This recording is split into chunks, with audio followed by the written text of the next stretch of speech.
Wild turkeys. There are 6 subspecies of wild turkey, all native to North America. The Pilgrims hunted and ate the eastern wild turkey, which today has a range that covers the eastern half of the United States and extends into Canada. These birds, sometimes called forest turkey, are the most numerous of all the turkey subspecies. There is one other species of turkey, the ocellated turkey, which can be found on the Yucatan Peninsula in Mexico. The wild turkey and the Muscovy duck are the only 2 domesticated birds originally native to the New World. The New World is the continents of North and South America. The Old World is everything else. A wild turkey's lifespan is about 3 to 5 years. Adult male turkeys are called toms and females are called hens. Very young wild turkeys are called poults. Juvenile males are jakes and juvenile females are jennies. A group of turkeys is called a rafter or a flock. Other terms used for groups of turkeys include a gang or a gobble, or, if it's all males, a posse. Turkeys make a variety of different sounds, including gobbles, purrs, yelps, and kikis. Contrary to popular belief, it's not just male turkeys that gobble. Female turkeys gobble too. Turkeys' droppings can tell a bird's sex and age. Male droppings are J-shaped and female droppings are spiral-shaped.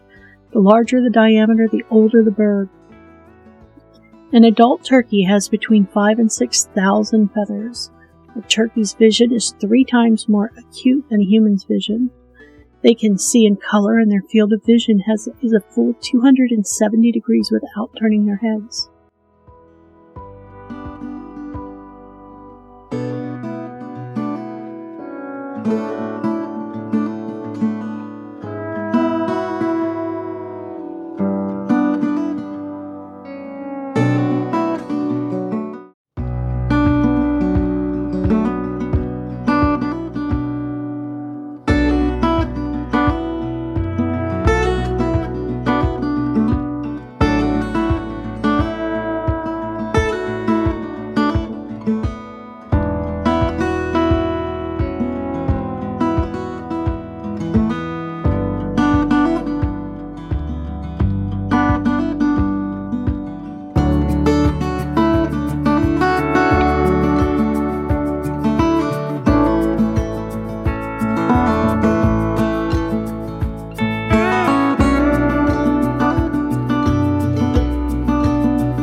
The fleshy appendage that extends over a turkey's beak is called a snood.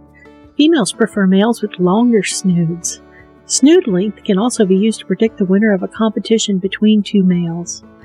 Males are polygamous, mating with as many hens as they can.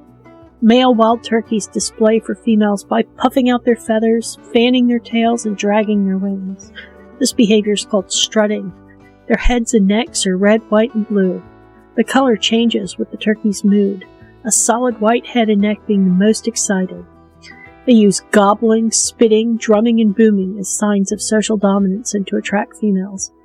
Courtship begins during the months of March and April, which is when turkeys are still flocked together for winter. Tom turkeys aren't the only ones that strut and fan their tail feathers to woo mates and ward off rivals. Some hens strut too. Males may be seen courting in groups, often with the dominant male gobbling, strutting, and using a vocalization called the spit and drum. The spit is a s or sound, followed by the drum, a soft, low This bass sound can be felt as well as heard if you're close enough. The average dominant male that courted as part of a group fathered more eggs than males that courted alone. Genetic analysis of males courting as a group show that they're close relatives, with half of their genetic material being identical. The theory behind team courtship is that the less dominant male still passes along his genes through his sibling. When mating is finished, females search for a nesting site. Nests are shallow dirt depressions surrounded by camouflaging woody vegetation. Turkey hens usually lay between 10 to 15 eggs. They're white to pale buff with reddish-brown speckles. Sometimes a turkey will egg dump, a behavior where a turkey lays her eggs in the nest of another turkey or sometimes a different species like the ruffed grouse. This is a form of nest parasitism intended to increase the number of offspring that survive, as the unsuspecting host then incubates and raises the dumped eggs as her own. Only female turkeys incubate the eggs, which will hatch in 25 to 31 days. The poults, or baby turkeys, are precocial, which means that when they hatch, they're ready to eat and move independently, like chickens. They leave the nest after 12 to 24 hours. Turkeys are ground-nesting birds, and because of this, they're eaten by many predators. Reproductively active wild turkeys have a significantly lower annual survival rate due to predation. Poults are omnivorous and eat lots of berries and insects. They develop more of a taste for plants after they're about 4 weeks old.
Turkeys may seem big and awkward, but they're fast. Turkeys can clock 25 miles per hour on foot and up to 55 miles per hour in flight. They can also swim. Turkeys swim by tucking their wings in close, spreading their tails, and kicking. Turkeys will occasionally forage with deer and squirrels. By foraging together, they help to watch for predators with their different senses. The deer with their exceptional sense of smell, the turkey with its superior sight, and the squirrel providing an additional set of eyes from the air. When turkeys forage, they walk around and scratch to expose food items. Sometimes they'll even climb or fly up into shrubs and trees to eat berries or nuts. Turkeys are diurnal, meaning they're most active in early morning and evening. They don't see well at night and roost in trees for safety. Turkeys are omnivorous, and their diet varies with the season, but is mostly plant material, including acorns, leaves, seeds, grains, berries, buds, grasses, roots, and bulbs. They'll also eat insects, spiders, and snails. Sometimes they'll even eat frogs, snakes, salamanders, lizards, or crabs. In winter, they shelter on sturdy branches and dense pine trees during snowstorms.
Among interesting turkey history facts, while Benjamin Franklin did not advocate for the turkey as our national bird, he did prefer them to bald eagles.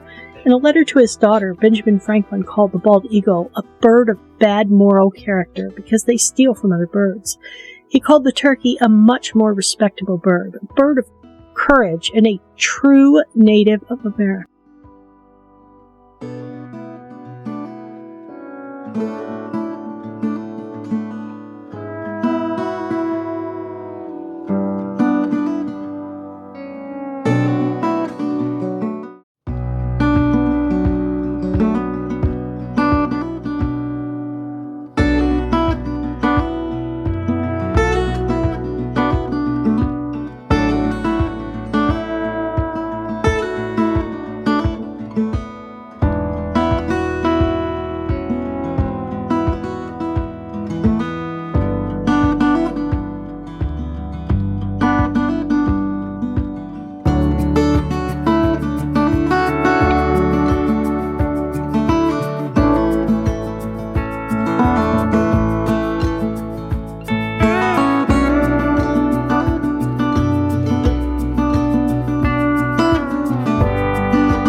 When European settlers arrived in the New World, turkeys were found from the southeastern United States to Mexico.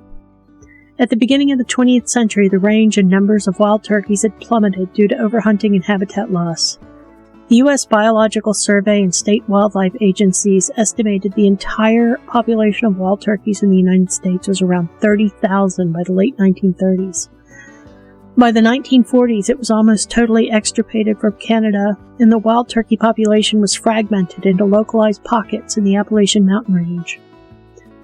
In an early attempt at conservation, wild turkey eggs were incubated, hand-reared, and released. This practice failed miserably. The young turkeys weren't unable to survive in the wild, and some of them had imprinted on humans. Game officials later made efforts to protect and encourage the breeding of the surviving wild population. They would wait for numbers to grow, catch the surplus birds with a device that shot a net that would ensnare the turkeys, move them to an unoccupied territory, and repeat the cycle. Over time, this even included some of the western states where it was not native. As wild turkey numbers rebounded, turkey hunting became legal again in the United States. In 1973, the total U.S. population of turkeys was estimated to be 1.3 million. Current estimates place the wild turkey population at approximately 7 million. Since the 1980s, trap and transfer projects have reintroduced wild turkeys to several provinces in Canada, sometimes from across the border in the United States. This enterprise has been very successful. Wild turkeys have multiplied rapidly and flourished in places where Canadian scientists did not expect them to, often quite far north of their original expected range.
Turkeys are very adaptable and opportunistic. This gives them a huge advantage over other animals that have been critically endangered. They are so adaptable that they now thrive in urban areas, like graveyards and cemeteries. A cemetery is a designated burial ground, while a graveyard is a cemetery on church grounds. Wild turkeys frequent cemeteries for several practical reasons, including safety, abundant food sources, and suitable roosting trees. Cemeteries offer a secure and undisturbed habitat that's attractive to these venturous birds. Cemeteries are typically quiet, low-traffic areas where turkeys are less likely to be harassed by humans or domestic animals. Turkeys have learned that these areas are safe from hunters. Many cemeteries are located within city limits where strict firearm laws and fences help deter predators like coyotes, foxes, and domestic dogs. Cemeteries provide a reliable food source. The landscaped grounds are often rich with insects, worms, and seeds, especially where the soil has been recently turned. Large, mature trees within cemeteries provide ideal roosting spots for wild turkeys to sleep at night. They prefer trees with thick, horizontal branches that offer protection from ground-level predators. These trees may also provide nuts and seeds. Female turkeys, or hens, find safe, secluded areas to nest and lay eggs in a quiet cemetery, especially if there's sufficient ground cover. While many graveyard turkey sightings are uneventful, some have gained attention for unusual behavior. Notable behaviors include viral sightings like turkeys circling tombstones, North Dakota, 2025. Turkeys joining funeral processions at Arlington National Cemetery, 2022. And turkeys occasionally harassing visitors, as reported in Davis, California, 2007.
Wild turkeys are weird and beautiful birds.